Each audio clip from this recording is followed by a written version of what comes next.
오늘 하루도 수고 많으셨어요. 아름다운 소리책방입니다.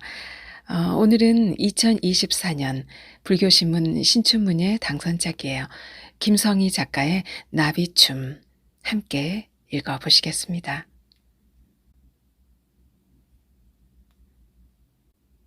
나비춤 김성희. 오전 10시의 시계바늘은 옛 고궁의 돌담을 따라서 천천히 도는 듯했다. 도심의 높고 웅장한 빌딩마저도 초겨울 들판의 미루나무같이 다소곳했다. 나란히 쓸쓸해서 나란히 다정한 11월의 긴 그림자를 밟으며 나는 화연에게 가는 지하철을 타기 위해서 역으로 갔다. 지하로 내려가는 계단에 발을 디뎠을 때 4월의 벚꽃처럼 눈꽃이 흩날렸다. 낮고 흐린 하늘을 온통 뒤덮은 눈꽃들.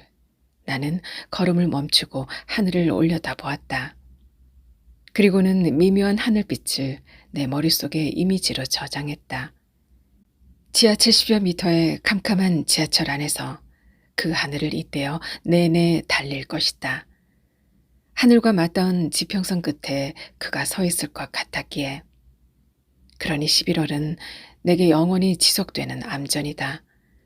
차가운 찰나에서 뜨겁게 치솟는 그리움의 침전물이다. 플랫폼을 지나 화장실 앞에 전신 거울에서 타인 같은 나를 보았다. 아침에 잘 차려입었다고 생각한 샤넬 코트와 머플러가 거울 속에선 영락없는 짝퉁으로 보였다. 어깨에 맨 가방은 진품이었으나 그마저도 거울은 가짜로 만들어버렸다. 진짜와 가짜가 혼재된 내 모습을 네 뭐고? 거울은 그렇게 묻고 있었고 나는 짝퉁 하고 가만히 읊조렸다. 그 말은 생각보다 폭력적으로 느껴졌고 불현듯 내 43살의 삶을 와장창 깨부술 것 같았다. 그러나 명령하라. 오늘 태어난 태양의 쾌활함을 장착하고 집과 밖, 지하와 지상, 진짜와 가짜를 적당히 섞어서 매일 삶의 영양분으로 섭취하라. 생애 한 걸음 한 걸음 보폭을 유지하며 계절의 온도와 습도를 조절하는 감각을 훈련하라. 무기력해지면 기꺼이 외출하라. 무엇보다 가짜가 되기 위해서, 또 무엇보다 진짜가 되기 위해서, 그 무엇보다 비현실 같은 현실을 살아내기 위해서 바깥으로 더 바깥으로 소풍 가는 날의 씩씩한 걸음처럼. 나는 에스컬레이터를 타고도 바쁘게 걸어 올라가는 사람들을 본다. 또 그들을 위해서 길 한쪽을 열어주고 얌전히 난간을 붙잡고 서 있는 사람들도 본다. 이 사람들은 한가로운가? 내 옆을 빠르게 스치며 올라가는 사람들은 무엇에 그리 바쁜가? 어떻게 물어볼 수도 없는 질문을 내게 던진다. 나는 왜 빠르게 걸어 올라가지 않는가?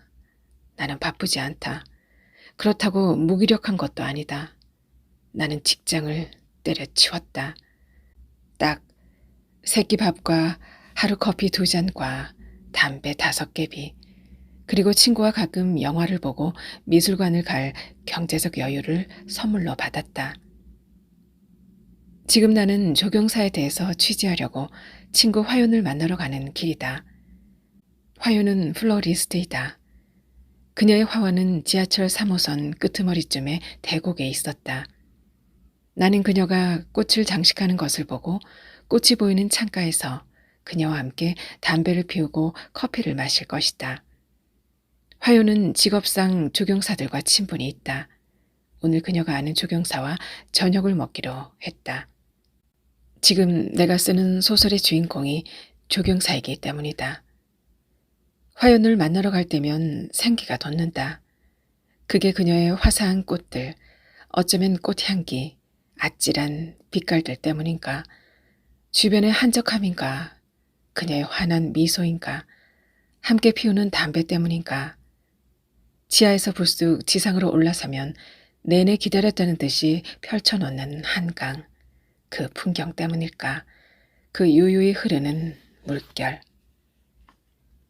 작년 이맘때 나는 보험회사에 다니고 있었다. 조회를 마친 후에 소란한 틈을 타서 슬그머니 빠져나가는 나를 본 소장이 우리 진소율 씨는 실적도 없이 시계주처럼 왔다 갔다만 한다고 공개적으로 망신을 주었다. 매일 직장이란 지옥의 맛을 되씹으며 나는 지하철에 앉아서 핸드폰 메모장에 썼다. 내가 한 달 동안 보험 영업 실적이 없었을 때 소장은 나를 시계추라고 힐난했었다. 라고 대과거로 쓰면 그 일이 오늘 일어났는지 알 수 없다. 물론 핸드폰에 기록한 날짜가 있으나 감정적으로는 오늘과 동떨어진 일이었다. 이 양립 불가능한 시제 속에서 나는 엄연히 존재했다. 우리는 시제 불일치 속에서 얼마든지 잘 살아가기 때문이다. 나는 내게 맞지 않은 영업직에 매일 힘겨워하면서도 그 일을 그만두지 못하는 우울감을 과거의 시간으로 묻어두고 핸드폰을 닫았다. 그러고는 맞은편에 창백한 얼굴로 눈을 지그시 감고 있는 한 남자를 물끄러미 쳐다보았다. 그때 그 남자가 눈을 번쩍 뜨는 바람에 내 시선을 물벼락으로 맞고 말았다. 그는 눈을 커다랗게 뜨고는 나를 한참 쳐다보았다. 나는 얼른 핸드폰으로 고개를 떨구었고 핸드폰 할 땐 걔도 안 건드린다는 지하철 문화를 그도 알고 있기를 바랐다. 그러나 남자의 구두가 내 눈앞에서 반짝거렸다. 저 실례지만 무슨... 나는 어떤 상황이 초래될지 두려워서 한없이 착한 눈빛으로 그를 올려다보았다. 혹시 한주 초등학교 졸업생 진소유 아닌가요? 6학년 4반 부반장. 그 중저음의 목소리가 밝힌 이력은 나 자신이었다. 그렇다면 그는 초등학교 동창이란 말인데 누굴까? 나는 조금 편안해진 마음으로 그를 찬찬히 보았다. 아, 맞아. 황태영? 아이들이 황태자라고 불렀잖아. 나는 그의 코끝에 있는 점으로 겨우 알아보았는데 그는 내 코끝의 점으로 단번에 나를 알아보았다고 했다. 내 옆에 앉은 사람이 자리를 비켜주자 그는 그 자리에 털썩 앉으며 왜 그렇게 자기를 노려보았냐고 물었다. 나는 노려볼 게 많은 세상에 피해자라고 말하려다가 눈이 나빠서 그랬다고 했다. 그는 아무튼 반갑다며 악수를 청했다. 나는 반가움에 호들갑을 떨기엔 좀 멋쩍어서 그의 손을 두 손으로 감싸며 어색하게 웃었다. 아니나 다를까 내 어색한 웃음에 그가 어색한 친밀감을 드러내며 한강 둔치까지 나를 억지로 끌고 갔다. 그의 한강 입성을 축하하듯 주머니 속에서 핸드폰이 팡파르처럼 울렸다. 그는 발신자를 확인하고는 어두운 표정으로 핸드폰을 주머니에 도로 넣었다. 나는 이 상황이 조금 웃겼다. 30년이 지나서 우연히 마주친 여자 동창을 다짜고짜 한강에서 유람선을 타자고 데려온 것도 그렇고 나 역시 사촌 언니의 소개로 고객과 약속이 있음에도 그를 따라온 것도 그랬다. 다행히 유람선은 막 출발한 후라서 나는 안도했는데 그는 몹시 실망한 듯이 보였다. 실망한 표정을 너무 적나라하게 드러낸 것에 멋쓰겠는지 자기가 중국에서 모처럼 서울에 왔고 온 김에 한강 유람선을 꼭 한번 타고 싶었다고 했다. 그때 내 휴대전화에서 벨이 울렸다. 친정엄마가 계시는 요양병원이었다. 내가 오후 시간에 방문을 신청했는데 그걸 재차 확인하려고 전화한 모양이었다. 나는 3시까지 꼭 가겠다고 했다. 지금 엄마는 치매로 요양병원에 계신다. 어렸을 적에 나는 학교에서 돌아오면 일을 나간 엄마를 늘 기다렸다. 엄마가 꽈배기 공장에서 가져올 꽈배기도 기다림의 대상이었다. 나는 엄마를 기다리면서 숙제를 하고 스케치북에다 동글동글한 얼굴을 무수히 그렸다. 가끔 엄마가 편두통이 심해서 일을 나가지 않았던 날이 있었는데 그날은 누구를 무엇을 기다리지 않은 평화를 느꼈다. 잠자는 엄마의 고른 숨소리가 여린 햇살 속으로 퍼지는 방에서 나는 무얼하든 마음이 편안했다. 밤낮이 바뀌고 계절이 순환하듯이 이제 엄마가 요양원 침대에 누워서 하염없이 나를 기다린다. 그러니 무슨 일이 있어도 3시까지 요양병원에 가야 한다. 강 둔치에는 햇살이 쏟아져서 11월임에도 전혀 춥지는 않았다. 황태영은 고향집 대청마루인 양 둔치에 벌렁 들어 누웠다. 내가 황태영 옆에 나란히 누워도 허물이 되지 않을 것 같았다. 그 옆에 누워서 하늘을 올려다보면 구름은 온통 6학년 2학기 가을 운동회 장면일 것이다. 이어 달리기, 차전놀이, 교장 선생님 손잡고 달리기 등등 아이들의 환호에서 황태영 이름이 터져 나왔다. 1학기 기말 시험에서 그가 1등을 했고 그의 엄마가 6학년 전체에 간식을 돌렸다.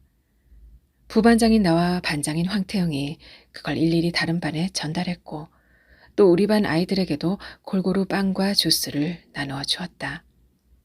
내가 부반장이 된 이유는 엄마가 꽈배기를 우리 반에 한번 돌렸기 때문이었을 것이다.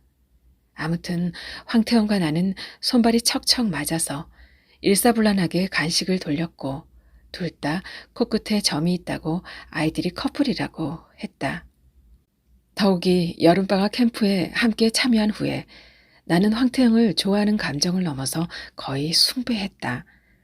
밤마다 황태영의 캐리커처를 그렸으나 그것을 그에게 전해주지는 않았다. 6학년 겨울방학이 끝나고 개학 첫날에 나는 두근거리는 마음으로 교실에서 황태영을 찾았다. 이제 중학생이 되는 그에게 한동안 그렸던 그림을 선물로 주려고 했다. 그가 방학 중에 전학 갔다는 선생님의 전언을 듣고 나는 가슴이 무너지는 것이 어떤 것인지 체험했다. 곧 그 가슴을 일으켜 세우며 차라리 잘 됐다고 생각했다. 황태영은 엄청난 부잣집 아들이었고 또 공부를 매우 잘했고 퍽 잘생겼다. 숙맥 같은 나를 좋아하지 않을 것이라고 결론을 내렸다. 황태영이 몸을 벌떡 일으키고 앉아서 이번엔 말없이 강물을 바라보았다. 30년이란 세월의 공백을 메워줄 이야기가 없는 우리 사이에 강물이 흘러들었다. 나는 보험회사에 취직하면서 초등학교 동창에겐 연락하지 않기로 세운 원칙을 그만 강물에 흩어버릴까 생각했다. 초등학교 친구인데 어떤 상품이든지 하나는 들어줄 것 같은 기대가 생겼다. 나는 지금껏 오빠 대학병원 사람들과 화윤이 주변의 사람들 도움으로 근근히 영업 성과를 내고 있었다. 난 동창회를 한 번도 안 나갔는데 6학년 4반 애들은 잘 있어? 그 역시 사업이 워낙 바쁘고 중국에 있어서 나간 적 없다고 했다. 미안하지만 내가 무슨 일을 하는지 물어봐도 돼? 그는 건설회사라고 말하곤 웃었다. 그의 웃는 모습을 보니까 마음이 편안해져서 물었다. 그런데 느닷없이 한강은 왜? 저 푸른 강물 위에 집이라도 짓게? 그러고는 내가 나와 동반 자살이라도 하잘까봐 겁이 났다고 덧붙였다. 그는 동반 자살이라는 말이 퍽 낭만적으로 들린다고 했다. 그러고는 세상에는 낭만적인 죽음도 있을까 하고 물었다. 나는 당연히 그런 죽음은 없다고 했다. 죽음을 선택한 사람들이 한강을 택하는 건 떨어졌을 때 아프지 않아서이겠지? 농담인지 진담인지 그의 말에 나는 웃지 않았다. 30년 만에 우연히 만난 친구에게 할 말은 아닌 것 같았다. 무작정 한강으로 온 것도 심상치 않았다. 그런데 나는 왜 그를 따라왔을까? 첫사랑이라는 감정 때문에? 아니면 그를 잠재적 고객이라고 생각해서? 글쎄, 안 만났으면 모르겠지만 막상 지하철에서 만나고 보니 이번 달 실적이 떠올라는지 모르겠다. 그놈의 숫자 그래프에 나는 자유로울 수 없었다. 나는 그의 곁에 앉아서 곁이란 얼마만큼의 거리인지 가늠해 보았다. 언제부턴지 내 곁에는 아무도 없었다. 치매를 앓는 엄마와는 모녀로서 따뜻한 정을 주고받을 수 없었다. 나는 지금껏 엄마 곁에서 엄마가 느낀 외로움만큼 나도 여자로서 외로웠다. 오직 내 편을 하나 만들고자 했던 결혼이었다. 남편은 대학 선배였고 내게 다정했다. 그는 직장에서 능력도 있는 사람이었다. 그런데 결혼 생활 내내 그가 지독하게 남의 편이라는 걸 뼈저리게 느꼈다. 그는 나를 매사 가르쳤고 또 시댁의 하녀쯤으로 생각했다. 내가 결혼 전후로 뚜렷한 직업도 없었고 사회성이 없다고 딸의 양육권도 주지 않았다. 이혼의 상처를 안고 나는 아픈 엄마가 사는 집으로 들어가서 고치 안의 애벌레처럼 외로움을 친친 감고 살았다. 그런 나를 보다 못한 사촌 언니가 보험회사에 입사를 강요했고 나는 받아들일 수밖에 없었다. 처음 보험회사에 출근할 때는 아침마다 빌딩 숲을 걸어 세상으로 들어가는 설렘이 있었다. 먼저 시간적 여유로움이 좋았다. 밤이면 오롯이 책을 읽고 영화를 보았다. 최소한의 생계만 유지하자는 생각이었다. 그런 내게 아침이면 교육팀장이 세상의 돈은 다 벌 수 있을 의지를 활활 불태워 주었다. 나는 친구나 지인, 친척에게 전화하는 일에 나를 불사르기만 하면 되었다. 뚜렷한 존재감 없이 살던 내가 친구나 지인에게 전화로 안부를 물으면 그들은 자랑하고 싶었던 남편, 보석, 해외여행에 대한 자랑을 한껏 하고서 어느 정도 열기가 식어서야 늘 변하지 않는 나의 근황을 묻곤 했다. 그들은 내 이혼에 놀랐고 내가 막 보험 설계사를 시작했다고 하면 그래? 하고 한 번 더 놀란 후에 그래, 언제고 한번 보자는 기약 없는 말을 했다. 나는 강물을 바라보는 그의 옆모습을 찬찬히 바라보았다. 한 남자의 삶이 머리카락에서부터 바래지는 듯했다. 그의 부분적으로 희끗희끗한 머리칼이 흰 나비떼같이 강바람에 날렸다. 건설회사란 마초 같은 분위기는 전혀 없었다.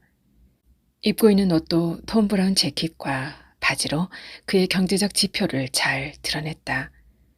그가 내 시선을 느꼈는지 내 쪽으로 고개를 돌렸다. 내가 무슨 생각하는지 강물에다 비치는데. 그래? 그럼 내 명품 옷을 세만 내 속물근성을 보았단 말이지? 황태영은 어처구니가 없다는 듯 웃으며 한번 부반장은 영원한 부반장이라고 했다. 내가 초등학교 때도 청명하고 당찬 모습이었다고. 황태영이 나를 그렇게 생각하고 있었다니 의외였다. 물론 똑똑한 오빠가 보던 문학책을 학교에 가져가서 쉬는 시간에 펼쳐보던 내 겉멋을 그렇게 오해했을 수도 있었다. 그런데 서울엔 무슨 일로 왔어? 그는 거래처 사장의 장례식에 왔다고 했다. 장례식장에 가기엔 다소 과감한 그의 재킷과 바지였다. 무엇보다 중국에서 온 사람이 혼자 한강 유람선을 타려는 점도 이해가 되지 않았으나 초등학교 동창이라는 그의 정체성을 신뢰해야만 했다. 둔치에는 여대생들이 드문드문 앉아 있었다. 요즘은 비혼 주인이 비출산 선언이며 탈코르셋을 거침없이 외치는 여성들이 자기 삶을 주도적으로 살고 있다. 나는 왜 아무것도 되고 싶지 않았을까? 아내가 되고 싶었다는 것. 누군가의 사랑을 받는 아내이면서 막연히 나만의 언어로 세계를 구축하는 일. 그걸 꿈이라고 말할 수 없었지만 나는 꿈꾸었다. 나는 누군가의 보호를 받으면서 나와 불일치를 이루는 세계를 그리려는 너무 아니라고 다소 진부한 꿈을 꾸었다. 당연히 그 꿈은 이루어지지 않았다.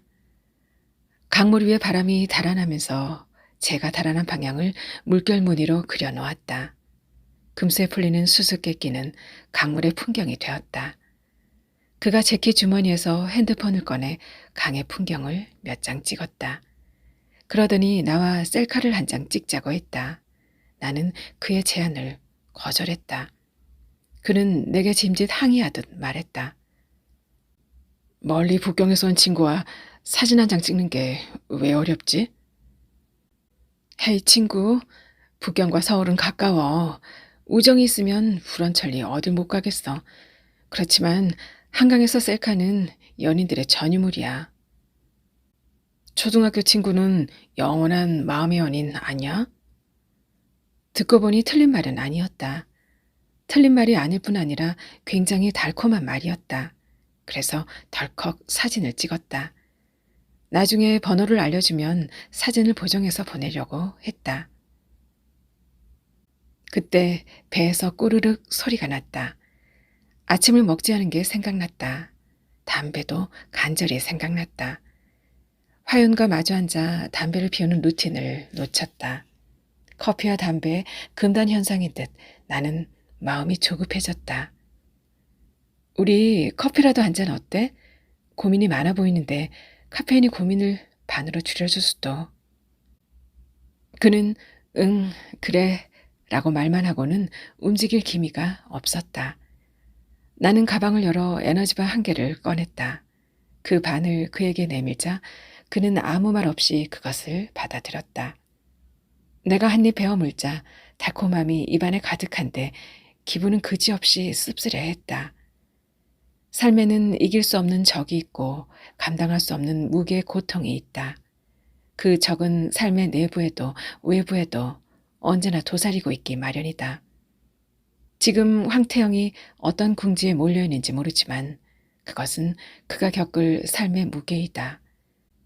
내가 밥벌이를 위해서 솜씨도 없는 영업으로 사람의 전전긍긍하며 밤마다 종이 위에 언어의 세계를 건설하려는 안간힘에 비하면 그의 고민은 아무것도 아닐 수 있다.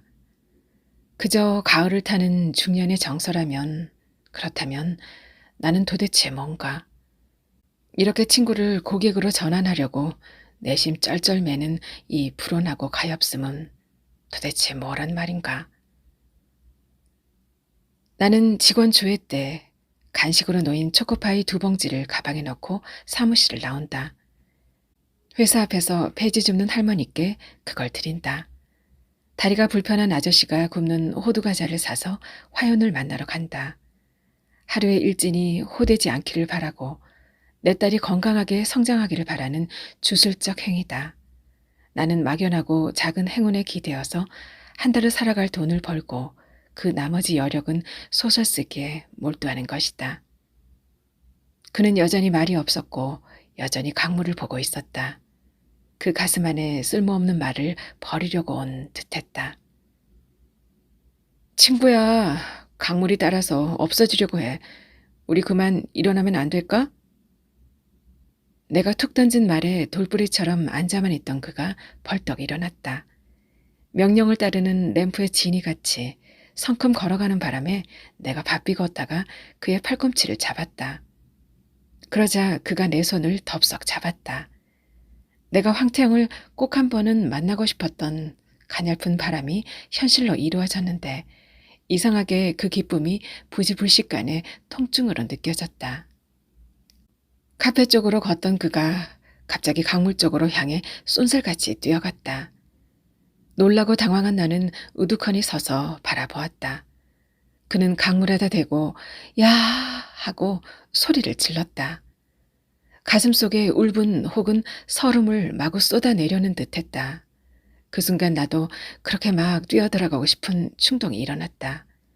내가 한 번쯤은 저러고 싶었는데 용기가 없어 하지 못했던 일이었다. 황태영, 나도 거기로 뛰어갈까? 내 목소리에 그가 구두를 툭툭 털며 걸어 나왔다. 멋진 퍼포먼스였다고 말하자 그가 멋쩍게 웃었다. 그가 추울 듯해서 서둘러 근처의 카페로 들어갔다.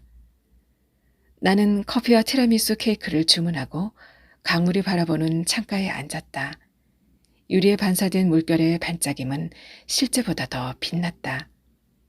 커피를 마시는 동안 해가 잠시 구름에 가려지면서 강물이 어둡게 흘러갔다.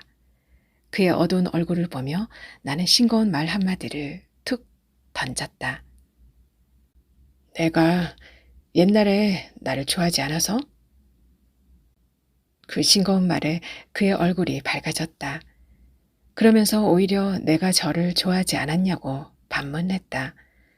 40을 간 넘긴 남자와 여자가 스스럼 없이 좋아한다는 말이 오가는 것은 초등학교 동창이라 가능했다.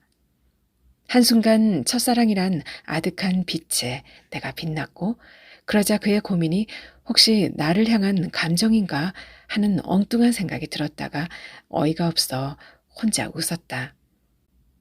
그건 그렇고 만약 그가 지금 금전적인 고민을 이를테면 사업이 부도 위기에 처했다면 어쩌지? 나는 그의 고민을 해결해 줄 수도 없었다. 또한 오늘 저녁은 그와 술을 한 잔도 할 수도 없다. 소유야, 너는 삶에서 진짜 소유하고 싶은 게 뭐 있어? 나는 나 자신을 소유하는 것만으로도 벅차. 근데 말이야, 때로는 삶이 과학적 채찍을 마구 후려칠 때가 있지. 그런 삶의 폭력성에도 비굴하게 삶에 매달리고 맹목적으로 목숨을 구가하는 것은 탐욕이 아니라 인간에겐 인지상정이겠지. 나는 그의 말이 옳다고 강하게 고개를 끄덕여 주었다. 그 수긍 탓인지 따뜻한 커피 탓인지 그는 안정을 찾은 얼굴이었다. 내내 말이 없던 그가 갑자기 내 살아온 이야기를 들려달라고 했다. 가끔 내가 어떻게 변했는지 무엇을 하는지 궁금하다고 했다. 그 말을 듣는 순간 내가 무대 위에 올려졌다. 내가 살아온 이야기를 듣겠다니 텅 빈 객석에 오직 한 명의 관객이 나를 바라보고 있었다. 나는 들려줄 이야기가 없어서 슬펐다. 아버지가 중학교 3학년 때 돌아가시고 아픈 엄마의 탄식을 듣고 공부 잘하는 오빠의 설교를 듣고 남편이 나에 대해 불평하는 말을 듣고 딸아이의 칭얼거림을 듣고 고객의 소리에 귀 기울이고 살았다. 나는 계속 듣기만 해서 들은 이야기가 너무 많아서 그래서 그 이야기를 밤마다 노트북에 쓰고 있었는지 모른다. 나는 말이야, 그다지 멋있게 살고 있진 않지만 그다지 비열하게 살고 있지도 않아. 예쁜 딸이 있는데 그 아이를 자주 볼 수는 없어. 슬퍼. 그리고 밤마다 소설을 쓰고 싶어 하지. 나는 겨우 그 말만 했는데 알 수 없는 피로감을 느꼈다. 내 피로감을 그도 느꼈는지 내 중학교 졸업식에 그가 왔었다고 했다. 상상도 못했던 일이었고 피로가 싹 가시는 말이었다. 그의 아버지가 중국에서 사업을 벌여서 그가 중학교 2학년 때 온 가족이 중국으로 이주했다. 그가 외할머니 생신 겸 한국에 왔고 우리 동네에 있는 중학교 졸업식에 왔지만 이미 식이 끝나버렸다고 했다. 그는 중국에서 대학을 졸업하고 그곳에서 결혼도 했고 지금은 아버지 사업을 돕고 있다고 했다. 이야, 감동인데? 라디오에 사연을 올려야 할까 봐. 그는 내 말에 웃지 않았다. 그가 퀭하니 깊어진 눈으로 나를 한참 바라보았다. 누구에게 말하지 못하는 고민을 말하려는 듯이 보였다. 무슨 문제가 얼마나 심각하기에 저토록 가엾은 얼굴일까? 저 얼굴로 내게 무슨 부탁이라도 해온다면 어떡하나? 나는 갑자기 마음이 불편해졌다. 그가 안고 있는 고민을 함께 나누어야 할 책임은 없다. 책임은 없지만 그의 고민에 빠져서 함께 허적될 첫사랑의 연정은 있었다. 나는 이달 말에 어머니 요양비를 낼 일에 머리가 복잡했다. 의과대학 교수인 오빠는 어머니 병원비와 요양병원비를 내주었다. 오빠는 아주 가끔 새언니 모르게 돈 쓸 때가 있다며 내게 부족분을 부탁하기도 했다. 딸 자식으로서 당연하지만 내 형편에는 버거운 지출이었다. 불현듯 여기도 앉아있다가는 그의 빚 보증이나 보험회사 대출을 대신 받아주게 될까봐 겁이 났다. 내가 이만큼 속물이어서가 아니다. 내가 얼마나 가난하고 내 삶이 얼마나 척박한지 들키고 싶지 않았기 때문이다. 나는 찬찬히 그의 얼굴을 보았다. 내게 아직 그의 힘듦을 말하지 않았기에 여전히 황태자의 면모를 유지했다. 나도 보험사의 명함을 내밀지 않았기에 순수한 옛 친구의 모습을 유지하고 있었다.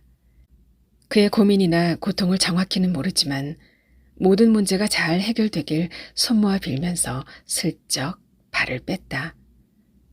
아, 어쩌지? 아까 친정엄마 병원에 호출 온 것을 깜빡했어. 엄마가 요양병원에 계시는데 내가 가야 해. 그래, 맞아. 너희 어머니는 늘 아프셨지. 그는 비로소 생각이 난 듯이 어쩔 줄 몰라 했다. 나는 나대로 양심에 찔려서 공연히 가방을 뒤적이다가 손에 힘이 풀려서 가방이 쏟아졌다. 내 비루한 영혼도 쏟아진 기분이었다. 내가 선뜻 일어나지 못하고 있는데 그가 머뭇거리며 말했다. 참 소희야, 미안하지만 나한테 100만 원만 빌려줄 수 있어? 꼭 갚을게. 100만 원이라는 액수에 내심 놀랐다가 이내 안도했다. 그 금액이라서 참 다행이었다. 내 첫사랑, 내 졸업식에 꽃다발을 들고 온 꽃값으로 충분한 금액이라고 생각했다. 나는 딱 그 돈만큼 여유가 있다며 웃었다. 그러고는 우린 친구니까 전혀 마음 쓰지 말라고 했다. 나는 100만 원 송금 버튼을 누르면서 황태영이라는 첫사랑이 영영 사라지는 기분을, 순수한 한 시절이 지금 막 지워지고 있는 생각에 눈물이 나올 것 같았다. 얼른 악수를 청했고 서둘러 카페를 나왔고 교환하자던 전화번호도 알려주지 못했다. 그날 이후 가을이, 겨울이 빠르게 흘러갔다. 다시 봄이 문 밖에 왔을 때 엄마는 산들산들 봄바람을 타고 아버지 곁으로 가셨다. 오랜 병석에서 아들, 딸도 잘 알아보지 못하던 엄마가 돌아가시자 나는 그 죽음의 상실감과 동시에 홀가분함을 느꼈다. 홀가분함이 매정함과 같다고 해도 어쩔 수 없다. 그런 양심의 가책은 엄마의 넋이 극락왕생하길 바라는 간절한 기도로 대신했다. 새언니는 며느리 도리로서 또 부잣집 딸답게 큰 사찰에서 엄마의 49제를 올려드렸다. 그때 절에서 나비춤을 보았다. 큰 고가를 쓰고 긴 소매가 달린 장삼을 입은 스님이 춤을 추는데 그 모양이 나비가 나는 듯해서 나비춤이라고 했다. 다르게는 영산제라고도 했다. 불교 의식에서의 행위 동작으로 불법을 상징하는 춤이었다. 빠른 동작이 거의 없고 어깨나 고개도 거의 움직이지 않아 조용하고 완만한 몸짓이 특징이었다. 대개 한 발짝을 넘지 않은 공간에서 느린 한 배로 추는 춤의 동작이다. 그건 마치 내 삶의 몸짓 같았다. 고치 안에서 조용히 꿈꾸는 삶은 느리고 조용했다. 꿈꾸는 것이 많아서 슬픈 영혼이 그 슬픔에서 해탈하려는 몸짓 같았다. 엄마의 장례를 치르고 나서 엄마가 살던 아파트를 팔아서 오빠와 나누었다. 대출이 많아서 몫이 많진 않았다. 나는 방송통신대학교 법학과에 입학했다. 대문호들은 대부분 법학을 전공했으므로 나는 본격적으로 글을 쓸 것이므로. 무엇보다 작년 늦가을 황태영을 만나지 않았다면 나는 여전히 보험회사를 오가며 실적 없는 세월의 시계추로 나를 소진했을 것이다. 그런 삶이 하찮다는 뜻은 아니다. 내가 무엇이 되었는지 궁금했다는 그가 아니었다면 소설 쓰기에만 전념하지 못했을 것이다. 날씨가 다시 추워지고 있었다.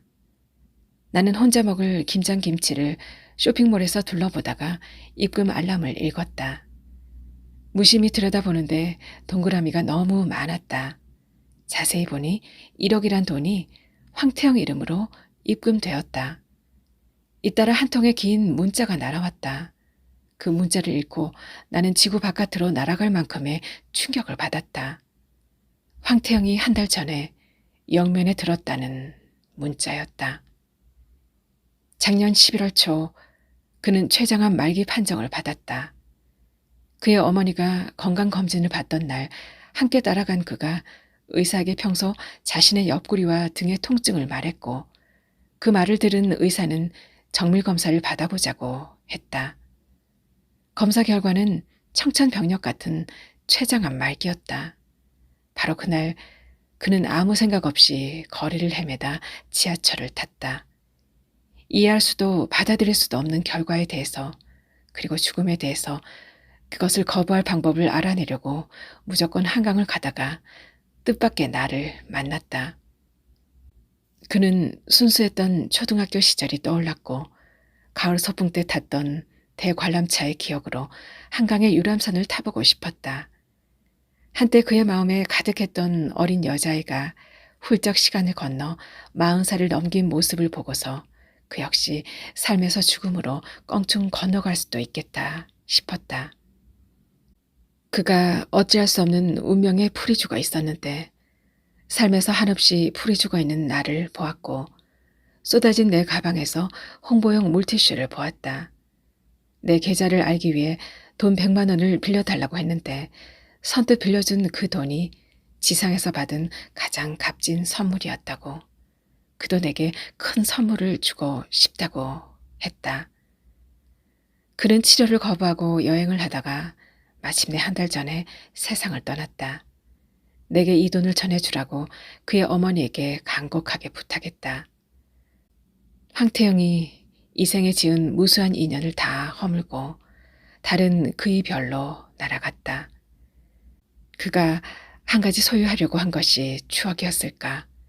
무겁지도 가볍지도 않은, 차갑지도 뜨겁지도 않은, 시공간을 초월하여 언제든지 닿을 수 있는 추억은 좋은 인연의 공덕으로 쌓을 수 있는 값진 보물이다. 아니, 어쩌면 그의 짧은 생을 소설에서 조경사로 윤회할 줄 알고서 이를테면 내게 준 원고료였을까? 김성희 작가의 나비춤이었습니다. 작가의 당선 소감 함께 들어보시죠. 앨리스는 고양이에게 다가가 물었다. 여기서 어느 길로 가야 하는지 알려주지 않을래? 내가 어디로 가고 싶은지에 달렸지. 루이스 캐럴, 이상한 나라의 앨리스 중. 당선 통보를 받고 참으로 기뻤습니다. 12월의 흐린 오후였음에도 세상이 이토록 환하다니. 벅찬 가슴을 안고서 이제부터 내가 가고 싶은 길을 향해 힘껏 달려나갈 수 있을 것 같았습니다. 지금껏 소설을 쓰면서 소설 속 인물을 만나고 그들과 소통하는 일은 내게 기쁨이었고 위안이고 자랑이었습니다. 그러다 보니 소설 쓰는 일이 고되고 외롭고 그 끝을 알 수 없는 행군임에도 힘든 줄 모르고 여기까지 왔습니다. 헤르만 헤세가 말했던 것처럼 저 역시 작가 외에는 되고 싶은 게 없었는데 비로소 작가가 되었습니다. 아직 글쓰기의 끈을 놓지 않고 부지런히 행군하는 문우들에게 토닥토닥 등을 두드려주고 싶습니다. 세상으로 첫걸음을 뗀 제 소설에서 가능성을 읽어주신 심사위원님들께 감사드립니다. 소설 창작반에서 처음 배움을 청했던 박덕규 교수님께도 감사드립니다.